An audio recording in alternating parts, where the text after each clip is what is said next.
like we always do about this time.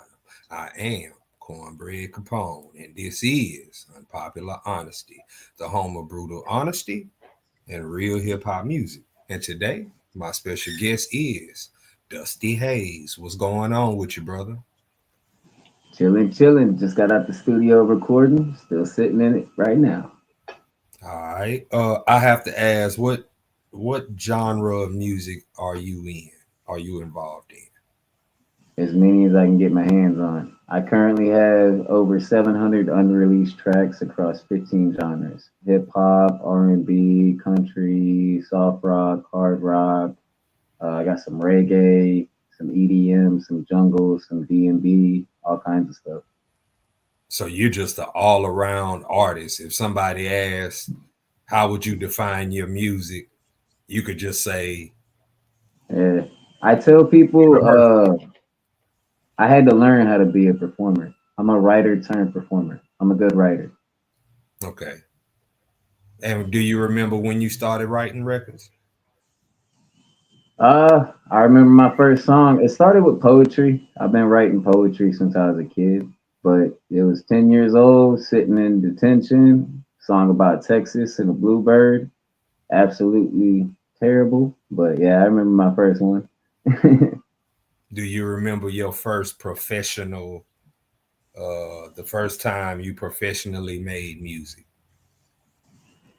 Professionally, it was actually it's kind of crazy the journey life will take you on. I spent a year staying in sober living back when I was getting my life straight, and sponsor happened to be a 15-year vet at the time. He had already been on his own journey. Got in there and recorded some stuff and took it from there. Right. And to date, how many projects have you released? Uh, in the underground, I think I have about 3 albums, a couple EPs. I've had a couple of disc response projects to handle a few situations. And then in the official side, I've been focusing on singles mostly for establishment of professional catalog. So I think in that one, I have about 16 or 17 official singles, and I have one EP based in the EDM genre of music. And what is your motivation to be such a chameleon and being able to tap into different genres of music and just create? What is your motivation behind your creation? I have a lot of motivations. Well, I guess I can start here. My reason behind it is definitely based in the fact that I'm just trying to grow and get better. I'm trying to learn more about life, expand my mind, all the general stuff, heal as a person. But as far as my motivations behind the music, I just want to prove it can be done. I want to set a higher precedence. I want to show people like, look at me. I'm an absolute, screw up that's able to accomplish, this and keep accomplishing more. If I can pull it off, God knows you can. Like, I don't think it's a matter of talent or skill because what I can do, you can pay a coach to teach you. It's a matter of drive and knowing what you want and acting on that. Right. Have you released any music this year? Yeah, the first 4 months were double single releases to kind of catch people's attention, get it going, start off. And then every month since has been a single release only for this year. Next year we will be moving to some bigger projects. But I actually had a single drop today. It's a shout out to Mr. J Reckless. Had a line in there that said, "Sometimes I wonder what would happen if I slapped him and just called him a itch." But Jay told me not to take it to that level. You gotta play it cool sometimes. Uh, I want to ask you this. There's a lot of people who will say that there's no money in the music industry. Uh, how do you feel about that statement? I think that I think there's money in any established industry. or else it wouldn't be an established industry. But I try not to worry about what other people's pockets look like. I am very pro unorthodox, meaning it doesn't matter. Like these T-shirts that I just got my first line of T-shirts that going, sold every one of them, and didn't see it. I didn't sell a single one at the show. That was me doing legwork, just walking around to people and actually really hustling. Like I sold them before I even got to the first show after the print. Like I'm a very big fan of unorthodox. Just because it makes you look a little weird or it might look a little different of an already existing blueprint doesn't mean it's not liable. Get out there and try new stuff. They said, "Oh, there's not money here." Oh, there's money everywhere, bro. It's just what are you willing to do to get it? And are you willing to compromise? Are you willing to learn? Hmm, that's game right there. Um, what is your favorite genre of music? Because you make all kinds of genres of music, but do you have a favorite genre of music? My favorite genre of music, and it's a hard pick, there's a couple I like, but I think I fell in love with hip hop. And it's not some glamorous, jewelry or cars or girls or anything like that. It's the history, man. Like an entire art form that was created for empowerment and teaching the next man in line. Like, where do you go anywhere else in art that's not school curriculum to give you that type of education or just a window into the human struggle? Like, I love hip hop, man. What it does for people, like how you can like there's more content in hip hop. You sing a song, the space in that song, like it sounds beautiful, and you may even have a good message, but it's not the same as a solid 16 or a solid 32. Like the amount of content in those bars could tell an entire life story in 3 minutes. Beautiful. Man, do you remember what was the moment that made you fall in love with hip hop? Um, I don't remember an exact moment, but somehow I don't know, somehow I found myself there. And I think, I don't know. I know it's cliche to say that hip hop saved me, but hip hop introduced me to some ideas that I had never even been introduced to.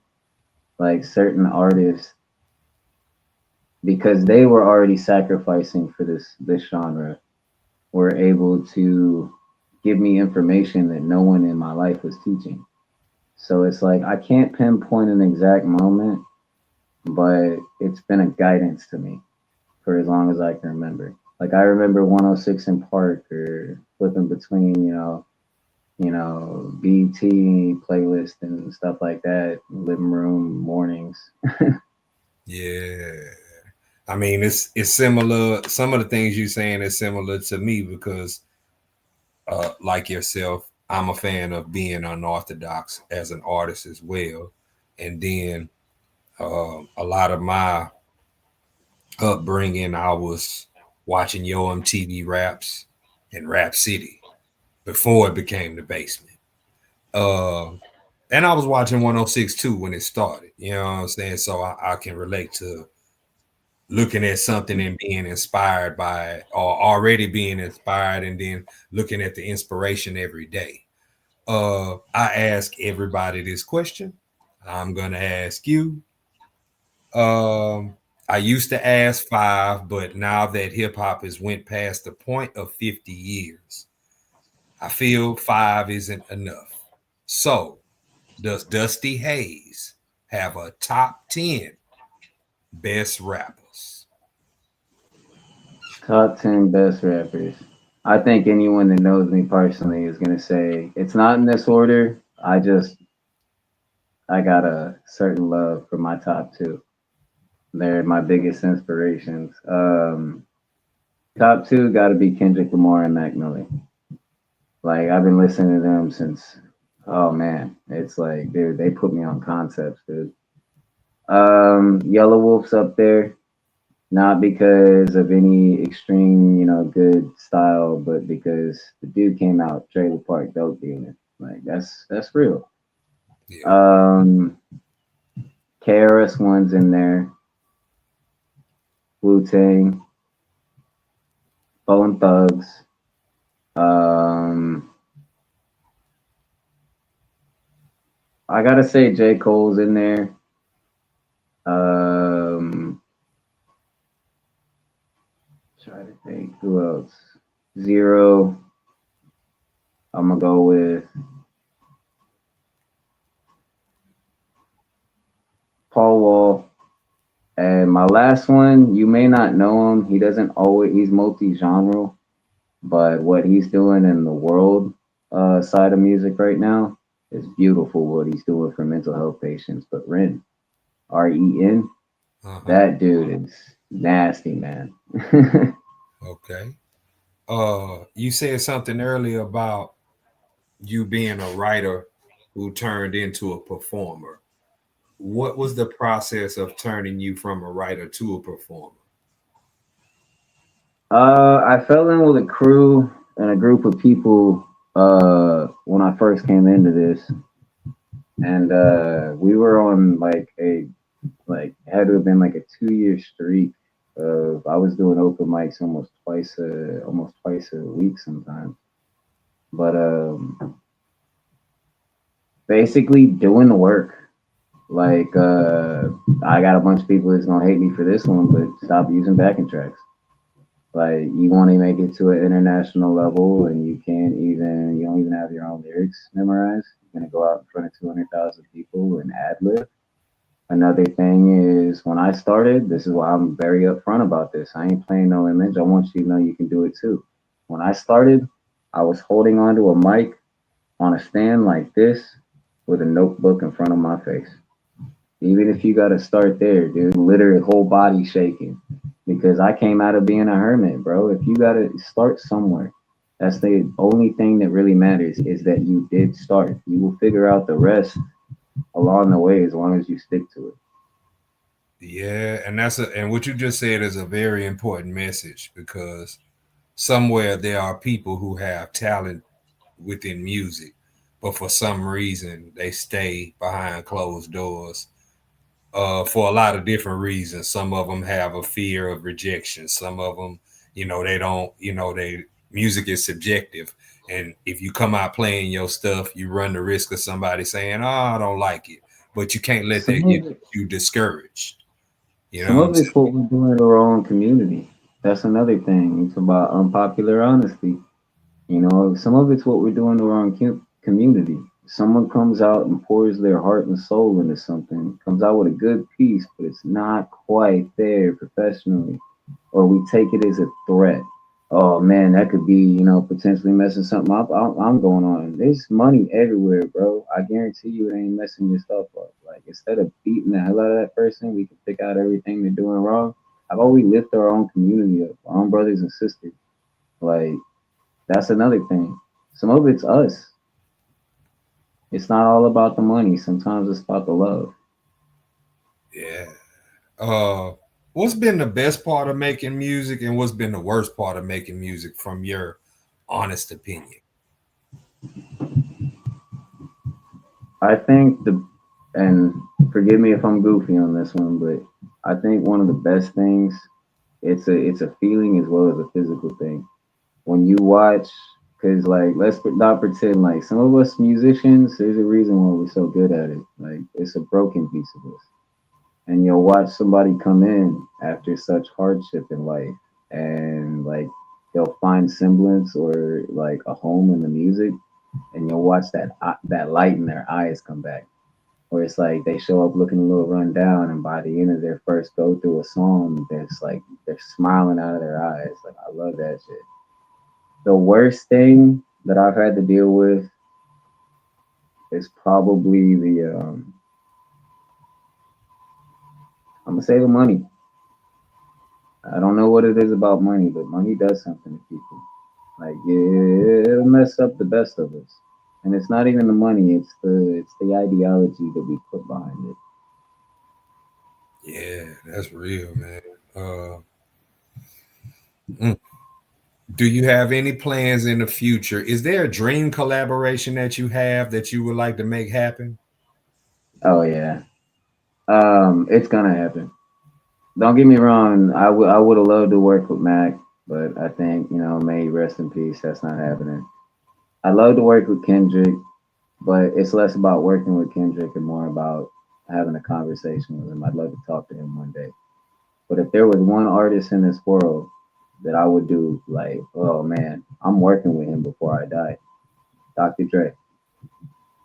And why What not? Jimmy I what Dr. Dre and Jimmy Iovine have done. Jimmy Iovine learned from orchestra folk, taught what he knew to Dr. Dre. Dr. Dre, in combination with quite a few others, created a foundation for legacy. Like, and then it was past the M, then it was past the 50, then the G unit. Like, we're watching reoccurring legacy right there. That is a foundation that doesn't just get you rich, but gets other people rich, your family rich. It keeps stability. Like, it's good business. And it's like Dr. Dre and Jimmy Iovine right now. They're in the process of opening up schools for the underprivileged. Like, you let me get to that point in life, like I want that side. Screw the cars, screw the clothes. Like, I wanna do that. Like, you open up schools for kids that can't go to school, bro. I just got to work with or meet Master P. Before he come out there for the meet and greet with that, he was over there building wheelchairs for disabled kids, bro. It's beautiful. Yeah, that's real though. I did read that headline the other day about Dre opening a school in Compton, actually. So shout out to him for that, Nothing, man. That's real. nothing missing. He's a genius. He's a technical genius. The math going through that man's head. Yeah, that's real. What can people expect from you in the near future? As in terms of music, or and do you have any other plans of getting in any other arenas of entertainment like movies? Um, we've had a couple movie spots floating around, but that has not knocked at my door. But who knows? I'd like to. People don't realize because it's like I do a lot of stuff. I'm open to new experiences, but I've done modeling and acting too. Like for like I did acting's on a low level because I've done 2 years of phobia, but that stuff's a lot more work than people think it is. But I've done modeling for like all throughout this music stuff the whole time. I think the only time I didn't do modeling was this year. So I'd love to get into that. And then I have ideas, not short term goal, but long term goal. I've been working on some video game stuff. It's gonna be starting with getting some tracks into certain circles, and I have a 3-piece video game I've had for quite a few years that I'd love to go that route at some point. But these are just far off goals. I got a lot planned. Just this next year though, it's gonna be two different genres, two separate EPs, and one of those will be headed by my good friend Mr. Tone Hoodlife, and the instrumentals. Three of those five instrumentals are done by Charlie Woods out of San Antonio, so that should be nasty. And then I should be doing one full length album next year as well. So it's gonna be three projects next year. That's if I don't throw something else in there. A Oh, while back, I set precedence on something called the Secret Release Series. That way, if I get a whim and want to shoot something out there, I can still get away with it. yeah, that's real right there. Well, my last question is somebody somewhere is aspiring to be in your shoes and they might not know how to get started. They might not even know where to begin. Um, but they need advice. What advice would you give them?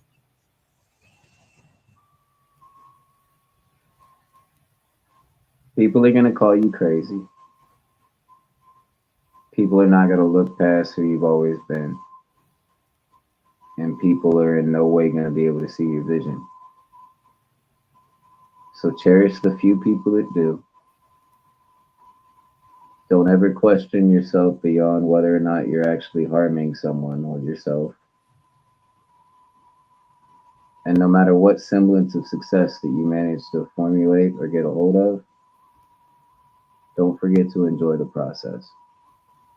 That's one of the biggest things. I fought for so many things I thought I wanted, and once I got it, I realized it was hollow and realized I should have enjoyed the journey to get to that thing a lot more than I should have enjoyed the thing. So don't forget to enjoy the ride. That's real. Is there anything that you would like to promote? Any upcoming shows, appearances? I would indeed. We got a jam-packed schedule for y'all for the next 3 or 4 months, and that's only what's actually been decided upon. As always, I would ask that y'all go to slm.buzz. We're going to be getting the announcements at the end of this week on who the actual nominees are. But your boy is in the ringer for some more nominations, most likely. And I'll be playing the award show this year at SLM Award. That'll be followed up in January. We'll be in Shreveport playing or opening for Charlie Boy. February, we will be opening up for another big artist. I believe it's Point Blank, but I could be wrong.